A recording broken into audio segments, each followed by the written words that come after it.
Kenyan politics is no stranger to dramatic revelations, but former Deputy President Rigathi Gachagua's recent outburst against President William Ruto has sent shockwaves through the political landscape. During a church service in Laikipia, Gachagua painted a picture of a presidency marred in micromanagement, divisive rhetoric, and political duplicity.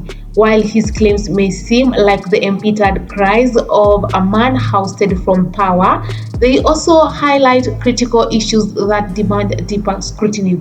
Gachagua's accusations that President William Ruto scripts speeches for political leaders, including MPs, raised troubling questions about the autonomy of Kenya's elected officials. If true, this reflects a presidency more concerned with consolidating control than fostering democratic dialogue. Gachagua claims that Ruto dictated his controversial shareholder government remarks and then disowned them adds a layer of irony, exposing the potential for political scapegoating at the highest levels. In any functional democracy, leaders should be trusted to express their ideas and represent their constituents without fear of being used as mouthpieces. If members of parliament and deputies are reduced to parroting the president's words, what does this say about the health of Kenya's political discourse? It is not just an insult to the intelligence of elected officials, but also to the electorate that put them in office.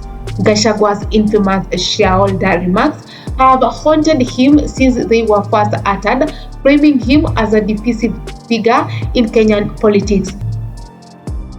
His admission that Ruto instructed him to propagate this rhetoric and later dismissed him as, quote, primitive and retrogressive is both alarming and insightful.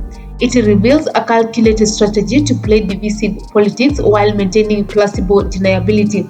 This approach not only undermines trust in leadership but also sows seeds of division among Kenyans.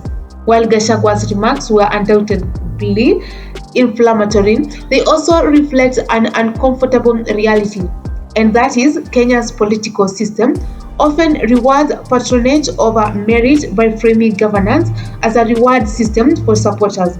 Gachagua may have inadvertently exposed a deep-seated issue within Kenya's political culture. Now, let's get to Ruto's alleged divide and conquer tactics. Perhaps the most damning part of Gachagua's tirade is his claim that Ruto is orchestrating a plan to divide Mount Kenya east and west. If true, such strategies betray a troubling disregard for national unity.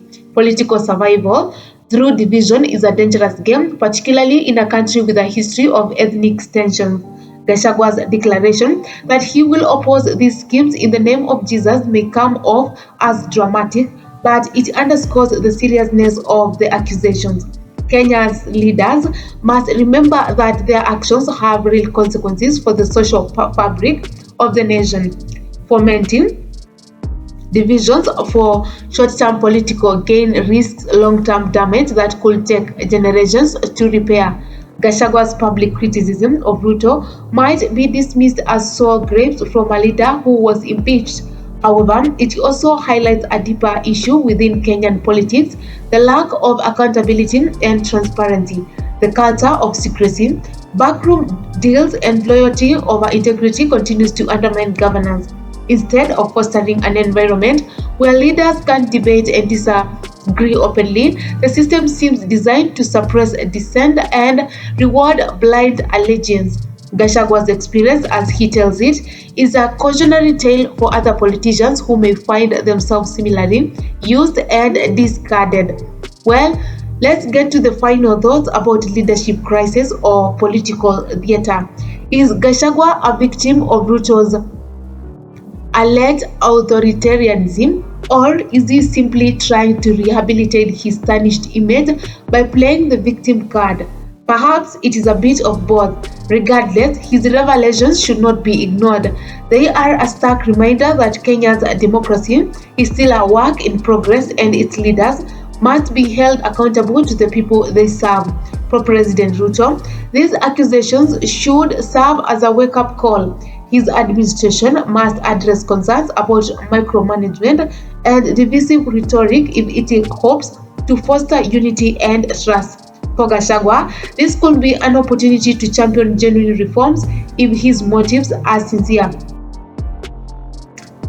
In the end, Kenyans deserve leadership that prioritizes unity, integrity, and accountability. Anything less is a betrayal of the nation's democratic aspirations.